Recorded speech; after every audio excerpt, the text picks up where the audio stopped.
ప్రజాపాలన ప్రగతి ప్రణాళిక అని సర్కారోళ్ళు ఊర్లు గుత్తవట్టి తిరుగుతాండ్రు. గల్లీలు సాఫ్ చేసుడు, మోరీలు క్లీన్ చేసుడు, ర్యాలీలు తీసుడు, ప్రతిజ్ఞ చేసుడు జోరుంది.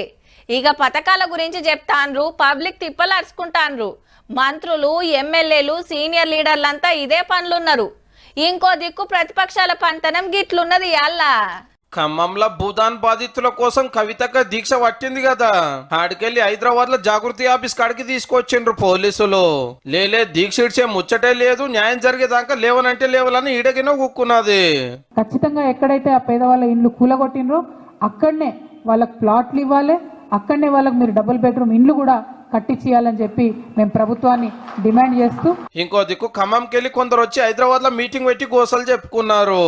7-8 ఏళ్లకెళ్ళి ఈడనే ఉంటున్నాం, నోటీస్ లేకుండా కూలగొట్టిరు, కోర్టు ఆర్డర్ ను కూడా పట్టించుకోలేదనేది ఇళ్ళ మాట.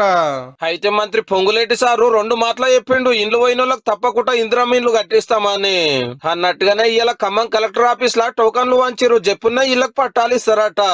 ఇప్పుడు ఇల్లు ఇచ్చి కరెంట్ ఇచ్చి మాకు నీళ్లు ఇచ్చి అన్ని ఇస్తామంటున్నారు సార్. చాలా సంతోషంగా గవర్నమెంట్ మమ్మల్ని గుర్తించి మళ్ళీ మాకు ఇచ్చినందుకు మాకు సంతోషం, కానీ మాకే కాకుండా మాతో పాటు ఉన్న వాళ్ళందరికీ కూడా వస్తే సంతోషం. ఇక బీఆర్ఎస్ ఎమ్మెల్యేలు, ఎమ్మెల్సీలు గండిపేట ఒక రిసార్ట్ లో మీటింగ్ పెట్టుకుని అసెంబ్లీలో ఎట్లా కొట్లాడాలి, ఏం మాట్లాడాలనే చర్చ చేసిండ్రు. అసెంబ్లీకే పోను ఈడికెందుకు అనుకున్నాడేమో పార్టీ అధ్యక్షుడు కేసీఆర్ సార్ అయితే రాలే. 6 గ్యారంటీల అమలును డిమాండ్ చేస్తూ రాష్ట్ర ప్రజల పక్షాన 2500 రూపాయలు ఎప్పుడొస్తాయా అని ఎదురు చూస్తున్న 18 ఏళ్లు నిండిన ఆడబిడ్డలు వారందరి తరఫున మేము ప్రైవేట్ మెంబర్ బిల్లు ప్రవేశపెడతా ఉన్నాం.